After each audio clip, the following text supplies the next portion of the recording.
Welcome to Episode 4 of Beezy's Stream of Consciousness podcast.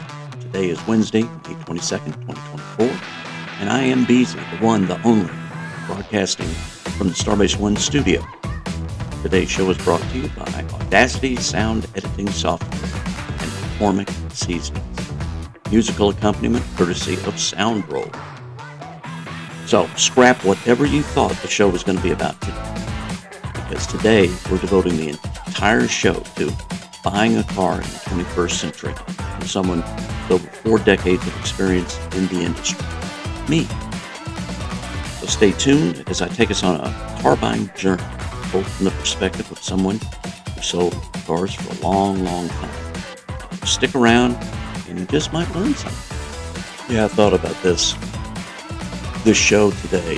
Thought about it all night last night. Had a rough night. Didn't get a whole lot of rest. Susan was up all night coughing. Poor thing, she's got bronchitis. But we got meds for her. She went to the doctor, and looks like that'll get cleared up in short order. But I was having some problems as well. Problems with reflux. I hate that. I was in the middle of a really good dream, and all of a sudden, get this burning real bad in the back of my throat. And from reflux, so getting old sucks. But what I wanted to talk to everybody about today is something that's near and dear to my heart. It is the automobile business.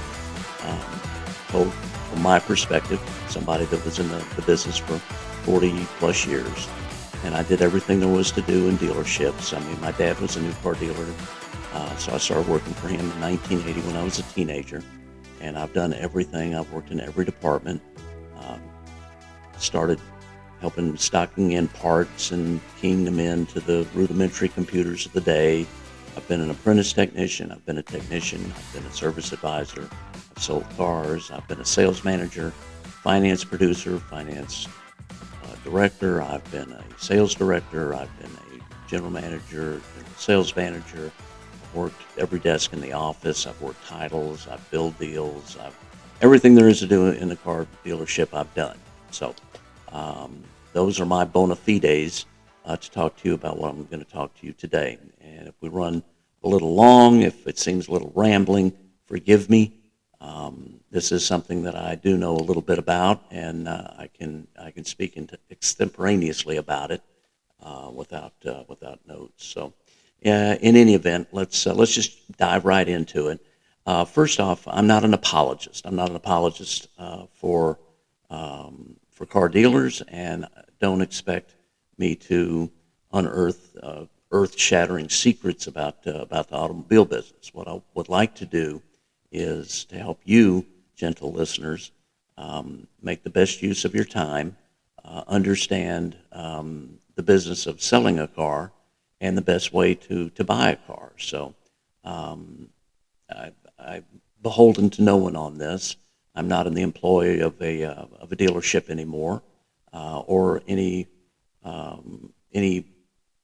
ancillary industry that serves the automobile business. I am truly a free agent, and so the purpose of our talk today is information and to help you better understand. So the next time you want to go buy a car, you know what you're doing. And you can save yourself a lot of headaches, and maybe you can have a different take on car salespeople and specifically new car dealerships. I know that there are a lot of big independents out there that sell pre-owned vehicles like CarMax and Carvana, among others, and so I'm not really going to speak to them, although a lot of the principles are the same.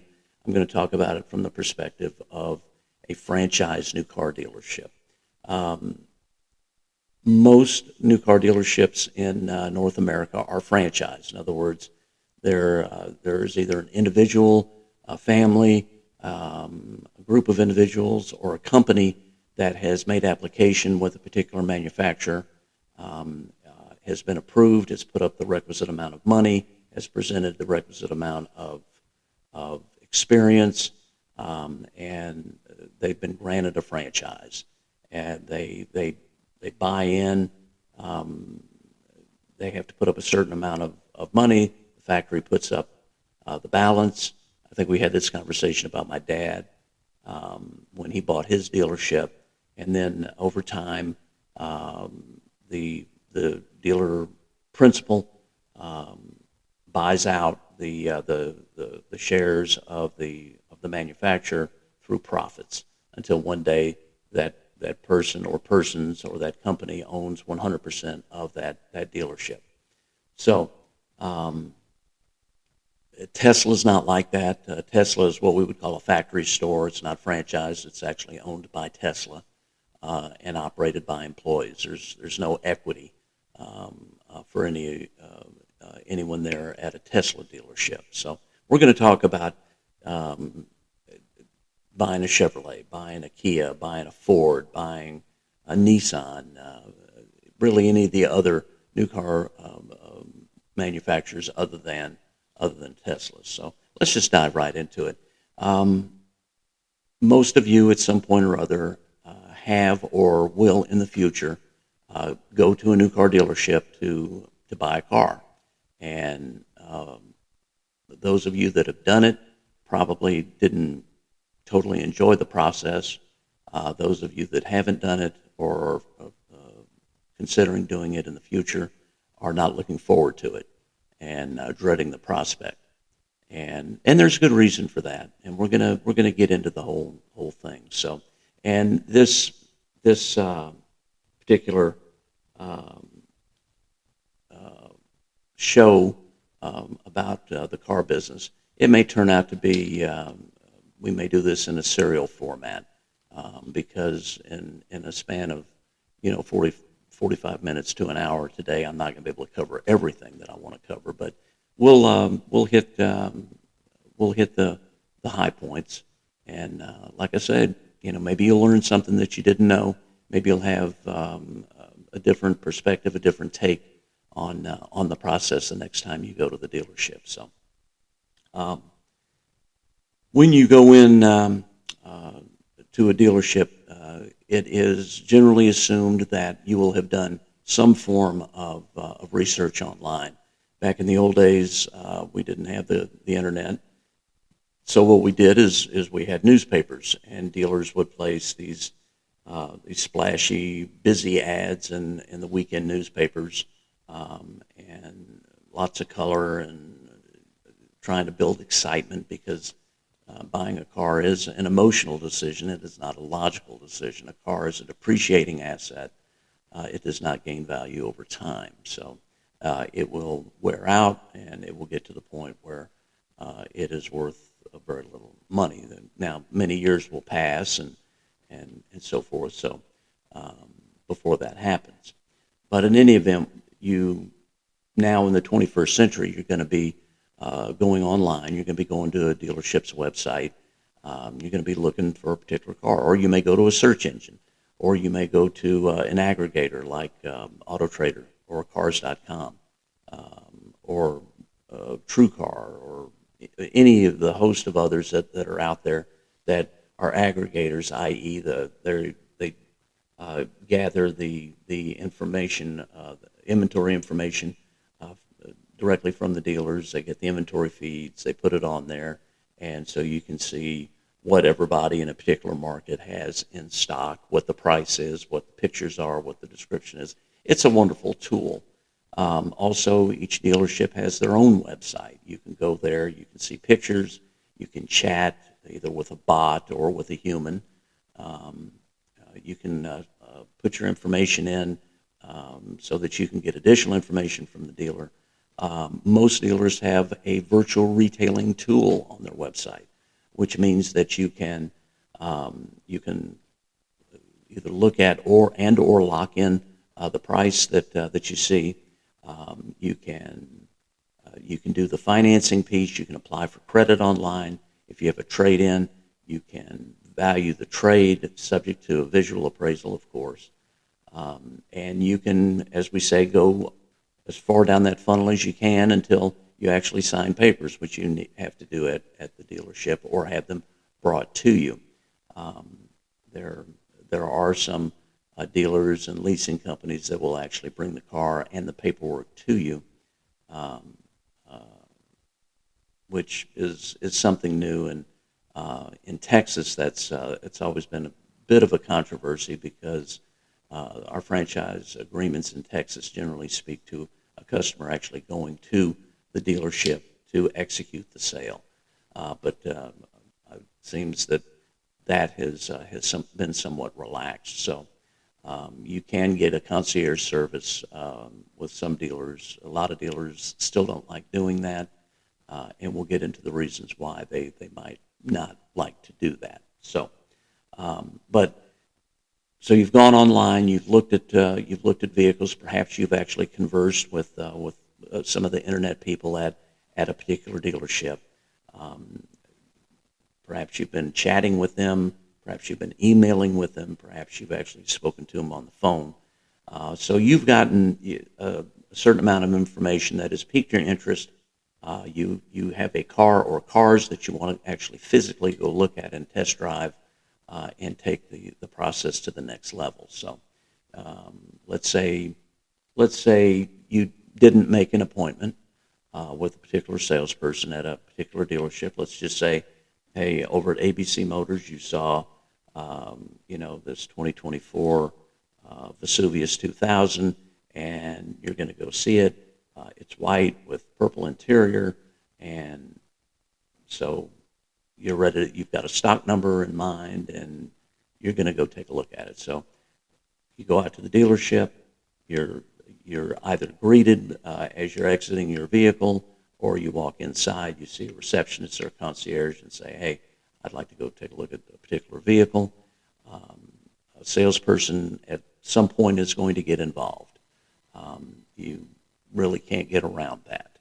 Um, the first thing I'm going to talk to you about is um, after years of doing all of this, um, I never much cared for the customer who said, "Well, I just want to deal with a manager. I don't want to deal with a middleman." Well, if you were that guy or that gal out in the listening audience, I'm just going to tell you that you're going to have to deal with somebody at some point who is going to prepare paperwork, who is going to do the legwork on behalf of the manager and the management staff at the dealership. One, two, or three sales managers in a sales office cannot service every individual customer. The car buying process takes time. There are multiple steps to it. There's a lot of legwork involved, literally, um, going out and getting keys, getting a vehicle, getting it back to detail, um, bringing it up, gassing it, doing all these other things that are associated with the sale of a car, and the sales manager simply cannot do all of those things. So that's why they have salespeople. And I know a lot of people don't like what they call the back and forth. Um, and I'm going to tell you straight up, I'm going to say some things that might get under some of y'all's skin with regards to what dealers do, what they don't do, what customers do, what they don't do, and so on. So, having said that, just prepare yourself. Again, you're going to have to deal with a salesperson at some point. You're going to have to deal with a finance manager at some point. You cannot get away from it. Um, you will pass through a few hands. And for those of you that don't necessarily want to do that, I'm going to tell you, if you go to the doctor's office, you are going to talk to a receptionist. You're going to talk to a triage nurse who's going to take your vitals. You're probably going to talk to yet another nurse when you actually sit in the examining room. Then you're going to either talk to the PA or to the doctor. So you're going to go through 4 or 5 sets of hands when you go to the doctor's office. When you bring your car in for service, the person who writes the ticket is not the person who turns the wrenches, and is not the person who drives the car back and forth on the lot, and is not the person who closes out the ticket and takes your money. Okay, so just understand that you're gonna deal with a few people.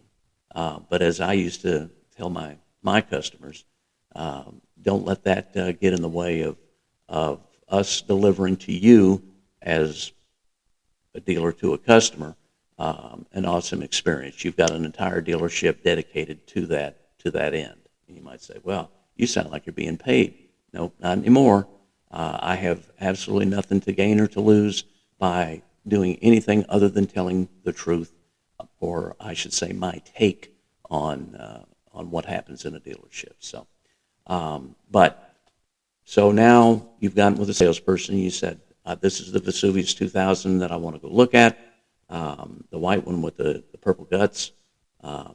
He or she is going to do one of two things. Either they're going to just go grab a key and bring the car up, or grab the key, take you to the vehicle, or they're going to say, hey, let's sit down and get some information.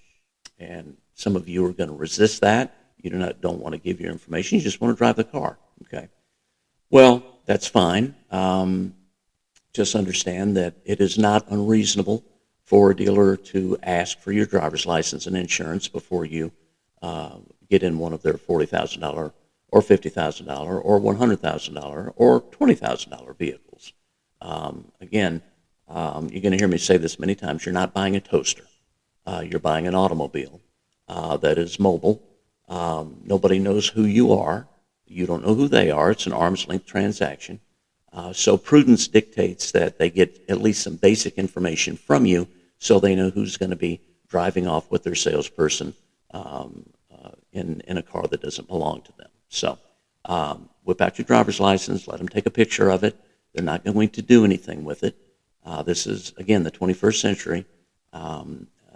They're all going to have apps on their phones that enable them to do a lot of the things that they used to have to, write down on a piece of paper or tap into a keyboard. They can take a picture of your driver's license, take a picture of your insurance, so they know who they're dealing with, and that information gets uploaded into the dealer's CRM so that they know who's driving their cars. If their salesperson's off the lot, they know where they're at. They know who they're with, because kidnapping and harm has happened to salespeople. It's very infrequent, but it has happened because of the nature of the business, kind of the loosey-goosey, as my dad used to say, nature of the business. Where somebody come in and say, hey, I want to drive this car, and the salesperson wouldn't get any of their information. They take them for a ride, literally, and they'd do something bad to the salesperson, or they would drop them off on the side of the road and steal the car. It does happen. And unfortunately, sometimes salespeople lose their lives. It's not frequent, but it has happened to people that I have known. And so, again, prudence dictates that the dealer gets that information. Now, beyond that, you can keep certain things close to your vest. If it's not on your driver's license, you don't have to tell them where you work. You don't have to tell them how much money you make. You don't even have to give them a phone number necessarily or an email address. Now, they can reserve the right as a merchant to refuse service. So if you're at an impasse where they're asking for information, you're refusing, and they decide, you know what, maybe you need to go someplace else. They're within their rights to do that, just as you're within your rights to refuse. I would say don't refuse it. I mean, let them get the information. Assume that you're going to go deep enough in the process that it's going to be to your advantage. So the salesperson is going to want to actually present and demonstrate the vehicle, i.e. they're going to want to open the doors, open the hood, open the hatch. They're going to want to show you everything about the vehicle, especially if you're unfamiliar with the vehicle. They're going to want to show you all of the features, all of the tech, at least enough for you to drive the car with a certain degree of confidence. Me, having been in the business, I jumped in and out of cars that I was unfamiliar with all the time, and it wasn't a big deal. But, I mean, I had several customers. A lot of times they were seniors that had been driving the same car for many, many years. They get into a car that has all kinds of new tech that they're unfamiliar with. The dash is totally different. it doesn't have a shift lever anymore. It's got a button, um, and they understandably freeze up and they don't know what they're doing. So that's another reason why the salesperson is going to take the vehicle off the lot with you in it, on a pre-selected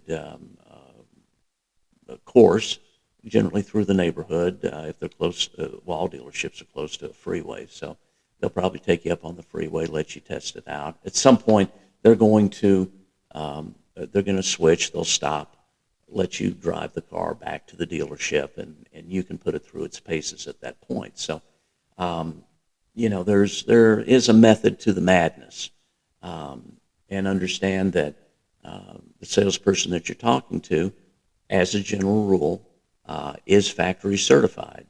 Gone are the days of the chain smoking guy with the slick back hair and in the plaid pants and the white dress shoes and the leisure suit. Um, you know, may I help you? And if I could, would you? And are you going to buy today? And all of that kind of stuff that is kind of the caricature of the automobile salesman. I mean, a lot of these are well trained, well groomed, nice people of all ages, all stripes, uh, guys, gals, in between. I mean, there's something. There's a representative of every group there in the car selling industry or profession. So, um, and they have, in order for them to get compensated by the factory, they have to take online courses.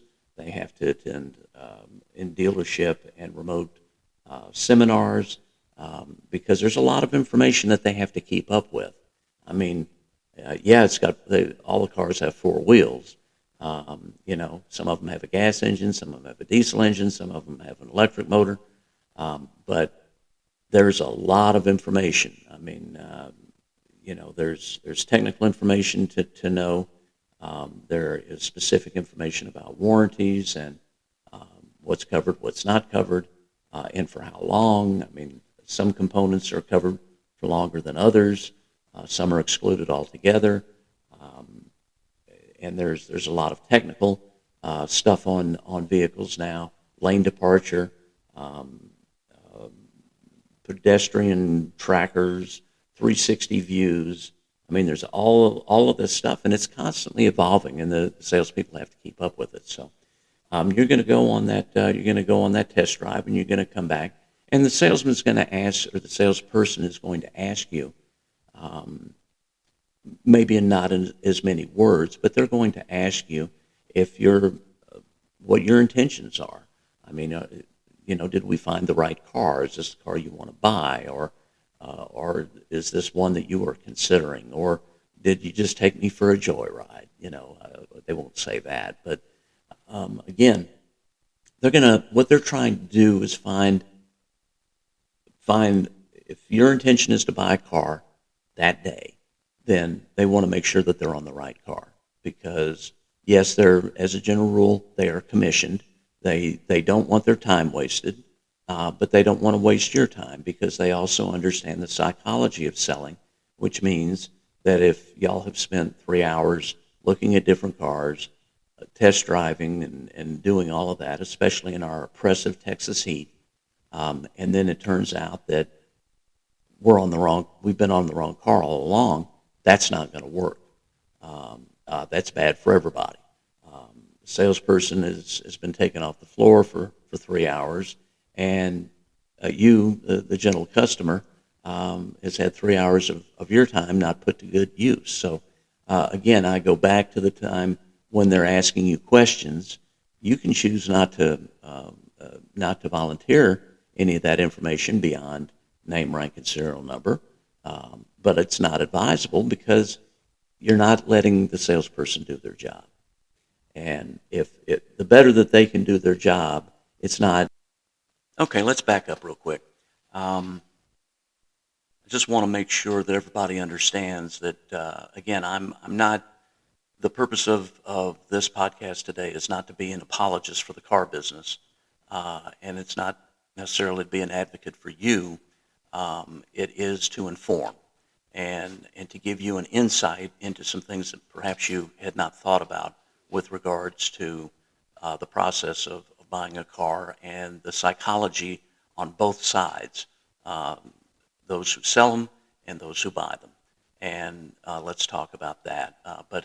And I don't want to hit this too hard, but um, the dealer is in business to make money, just like any other business. And so a lot of what they do is geared towards that. Number one is to make the sale, and number two is to do it is to maximize it from a profit standpoint, and that's okay. When I go and I buy a TV, I don't care how much money they make off of me. Um, I look at the price of the TV and is it within my budget? Is the price of the TV is does the price outweigh the utility to me, or vice versa? If the price outweighs the utility, then I pass. If the utility outweighs the price, then I'll go ahead and buy it. So just a little bit of psychology there. I know that a lot of people aren't going to be real happy about that, but that's okay.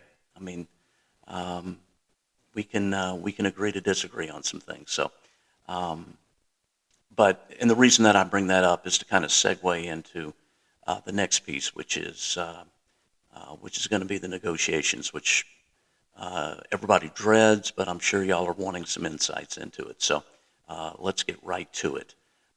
Okay, so up to this point, just to review, you've picked out a car. Your salesperson has presented it to you. They've opened all the doors. They've opened the hood. They've demonstrated all of the features and all the bells and the whistles. I call it the dog and the pony show. So they've done that. Y'all have gone on a test drive. You've driven back to the dealership. The salesperson has asked you some kind of question along the lines of,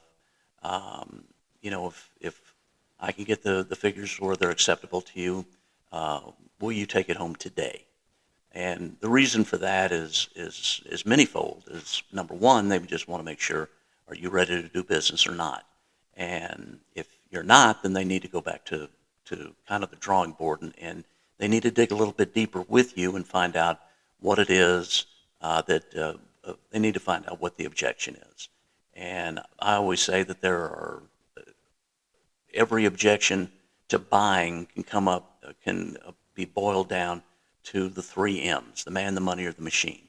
And that's applicable to any endeavor. It doesn't have to be automobiles. It can be houses. It can be toasters. It can be TVs. So if you're objecting, or if your customer is objecting to buying, then either they don't like you as a salesperson, or they don't.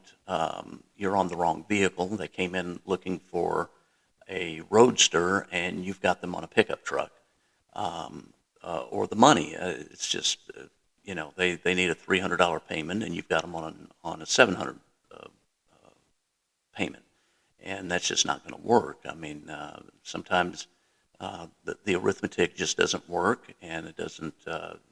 If you make a certain amount of money and you've budgeted so much for your car payment, and you're not going to go over that, and there's just no way to make the math work, then, again, back to the drawing board. So, but let's say that you say, yeah, if you get the figures right, I'll take delivery today. Okay, well, then what the salesman's going to do is take you back inside, sit you down someplace, offer you something to drink. We call that the cool down period. Then they're going to go to the sales office. We call it the desk. Go to the desk, the sales manager, and they're going to come back with a piece of paper with a bunch of numbers on it. In the business, we call that the pencil. And you might say, well, Beezy, that's stupid. It's a piece of paper. It's not a pencil. It's not a writing utensil. The history behind the term pencil goes back to when buyers or customers would tell salespeople, you need to go sharpen your pencil. In other words, you need to adjust the figures to where I will agree to to buy the vehicle. So for whatever reason, that stuck, and so we call that sheet, that worksheet, that offer to purchase, whatever you want to call it, we call that, among other things, a pencil. Um, there was a time that it had, 4 squares on it. We call it a 4 square, and it had the price of the vehicle. If there was a trade-in, it had the trade value, it had a down payment and a payment. Those were the 4 squares. And so that has evolved into something with a little bit more disclosure. This piece of paper, the pencil, if you will, is going to have the customer's basic information, name, address, so forth, the date.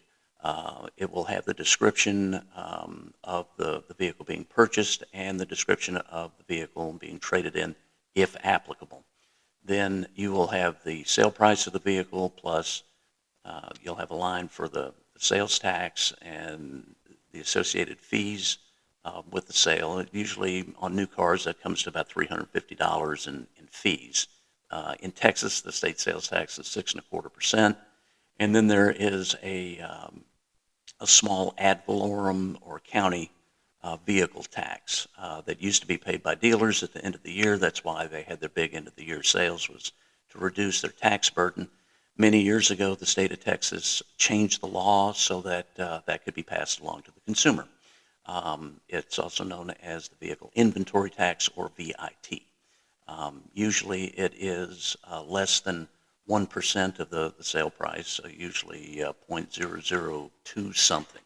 So it's nominal. It's not even as much as the documentation fee. It's not as much as the licensing fee. But nevertheless, it's there, and the dealer has to collect it. So all of that's going to be on there. If there's a balance owed on the trade, the payoff will be there.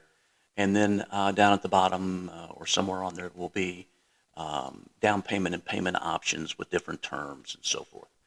And so the salesperson will present that to you. Now, at some point in your conversations with the salesperson, you will have, as the buyer, you will have indicated where you would like to be as far as price, as far as down payment and payments, or what you would like for your trade. Don't be shocked if the figures that are presented to you initially look nothing like what you have discussed with your salesperson. Sales managers generate those numbers. Salespeople do not. They present on behalf of the sales manager, and we talked about that at the opening of the show, why that is. So we euphemistically call that the rocket pencil, and that's because it is designed for maximum profitability. And we know that most people will object at once that is presented. Every so often, somebody will say, "Oh, that looks good." They'll go ahead and sign it, and then the sales process will move along. But most of the time, there will be some objection, and it will be in one of 4 places. It will either be the price, no, that's not what we talked about, or you've added things to the vehicle that we haven't agreed upon, or the trade-in, that's not enough for my trade. CarMax said that they would give me X and you're giving me Y, or the down payment and or payments. You're asking for $5,000 down. I told you I only have $1,000. You're asking for $700 a month. I told you I could only afford $500. Something along those lines. And so, knowing that the sales price of the vehicle generally has some negotiating room, or as the Badger says, the wiggle room, the wiggle room. There may be some room to move with the trade. There may not. It just each deal is approached a little bit different. As a former sales manager, I can tell you that I like to just send out the rocket pencil first. I called it taking the customer's temperature. Go out. We instruct our salespeople to present the numbers. In other words, this is the price for the vehicle, this is the taxes and the fees, and here are your down payment and payment options. Why don't you go ahead and circle whichever one works best for you? and then you instruct the salesperson to be silent. We tell them shut up, because the psychology is that the first person who speaks generally wins the negotiation at some point. So we instruct our salespeople not to oversell. At that point, it's up to where does the customer want to be, and we instruct them to get a commitment to buy in writing, excuse me, from the customer. So they're going to ask you, okay, where do we need to be, Mr. Customer? Well, I told you I have 1,000 down, 500 a month. We instruct the salesperson to repeat that verbiage to the customer and say, so what you're telling me, Mr. Customer, is if we can get the figures to where it's 1,000 down and the payments of 500 a month, you'll buy the car today, right? The customer says yes, then they will actually write it out longhand on the pencil somewhere and have the customer sign it. And again, there's a lot of psychology behind that. The customer has made a buying commitment. They have agreed to buy the car at those figures.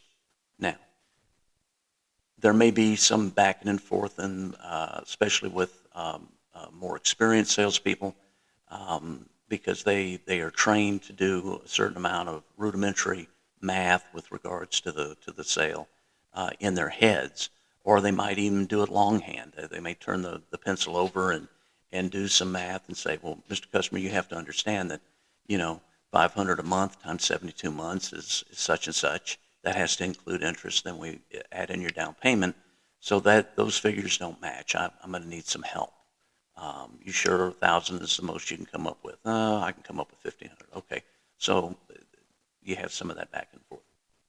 But a lot of times what they'll do is, if the salesperson thinks that they're getting close to putting figures together that are going to be acceptable, then they'll just take that offer back to the desk.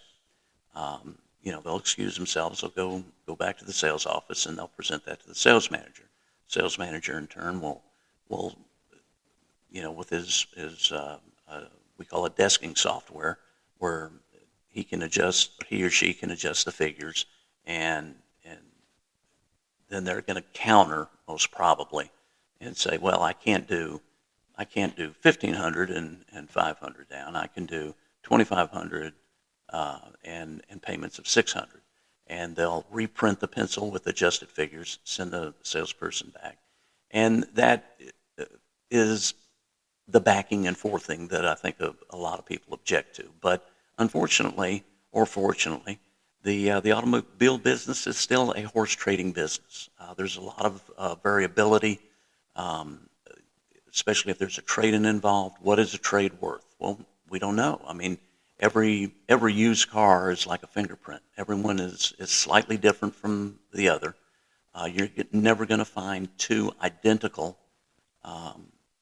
pre-owned vehicles, because there'll be differences, even minute differences in mileage, in the condition of the tires, the condition of the paint, the desirability of a particular color combination, and so forth. So there's going to be some variability there. Obviously, dealerships have guides. The famous one that everyone always quotes is Kelley Blue Book, the Black Book, the NADA, the JD Power. Dealerships now have real-time access to auction data, so they know exactly how much a particular vehicle with miles in a certain range, what they're selling for by region. So, four-wheel drive trucks, for example, sell better and bring more money in mountainous regions, for example, Colorado. Four-wheel drive lifted trucks and Jeeps and so forth, may not work in certain markets. I mean, their value may not be that great. So there's a lot of variability with regards to regional values and so forth. So at that point, there will be some going back and forth between what the customer is willing to do, what the house is willing to do, and the job of the salesperson and the sales manager at that point is to find at what's the end of the road for the customer. In other words, At what point are they just going to get up and say, I can't, this is, this is it. I can't go any further. And at what point does the house say, okay, this is my best deal? And just a word about the so-called best deal. If you as a customer are expecting to get the best number on the first pencil, um, you are mistaken. You're not going to get the dealer's best number right off the bat.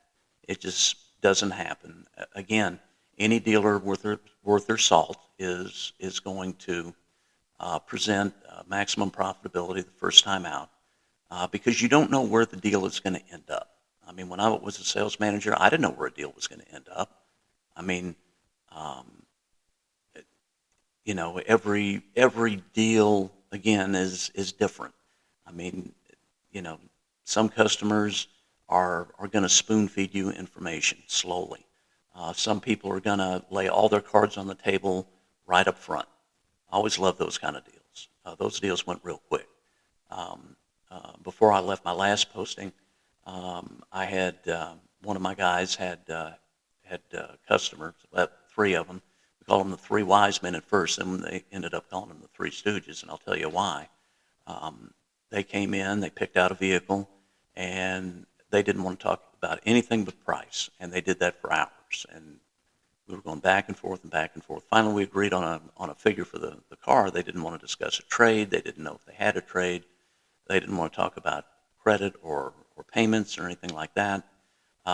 Then once we agreed on the price of the car, then at that point they said, okay, I need you to appraise my trade. Okay. So we appraised the trade. And we went round and round about what the trade was worth. Once we finally got to a figure that we could all agree on the trade, then at that point they wanted to talk about payment options, and they wouldn't let us pull credit. So,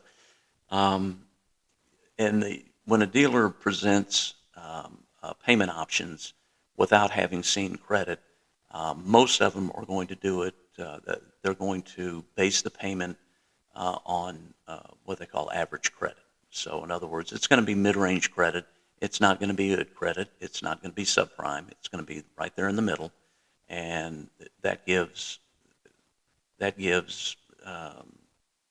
dealer or the salesperson the ability to truthfully say, you know, we're just spitballing here because we haven't seen your credit yet. And so we went round and round with that. Then we finally pulled credit. Turns out that the customer was not well heeled. Let's just put it that way. They had poor credit. So then we went back and forth on down payment and payments, and trying to get the structure of the deal to where we could get them approved through one of our lenders. Long story short, I finally did get them approved, but the terms set by the finance company were such that they objected to the interest rate, they objected to the payment amount. Anyway, they were in the dealership for 5 hours, guys. 5 hours. And they ended up walking. They ended up not buying anything.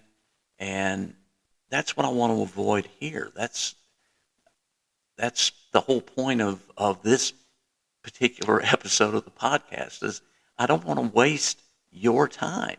I want you to, if you go into the dealership to buy a car, I want you to do it, be able to do it with as minimal fuss and muss and drama and red faces and raised voices and fists on tables and all of that kind of nonsense.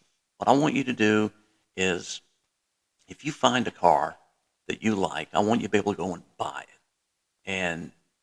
and do it to where you win, the dealer wins, and everybody's happy. Okay? That may be pie in the sky. I don't know. But that's what I'm trying to impart here. Okay? Remember, a good deal is a state of mind. What's a good deal to you may not be a good deal to me. And don't equate lowest price with best value with the best deal. I mean, I can show you vehicles that are the lowest price. Maybe they are the best deal on the lot, or maybe they're not. I mean, back when I was selling Fords a million years ago, the lowest price that we had in the paper was a Ford Ranger, regular cab, plastic seats, rubber floors, 4-cylinder, 5-speed, no AC, roll-up windows. Okay. Now, to a guy with a family or a gal with a family that needs air, that needs a good commuter, and needs some modicum of comfort and room, well, that's not the best deal for them. Is it the lowest price on the lot? Absolutely it is. But it's not the best deal for them. Now, you may get a farmer or a rancher who just needs a farm truck and doesn't care whether or not it has AC, doesn't care whether or not it has power steering, and it's going to get filthy dirty, so the rubber floors and the plastic seats work just perfect. And he's just going to be hauling around hay and going in and out of mud puddles and this and that. I mean, that truck is going to be a great deal for him or her. I mean, so again, if you're looking for the best deal, then you need to tell me what your idea of the best deal is, if you're the customer, not the salesperson. So, well, looky here. We are almost an hour into the show, and we've got a lot more to talk about. So I think what we're going to do is we're going to bring it in for landing here, and then probably our next episode, episode 5, will take it through the completion of the negotiation, and then into finance, because there's a lot of pieces having to do with finance, and there's a lot of other things that we haven't touched on. So I want to get into all of that. So let's go ahead and wrap up here. Again, I appreciate your forbearance. I appreciate you listening and spending time with me today. So on behalf of our producer, Elson,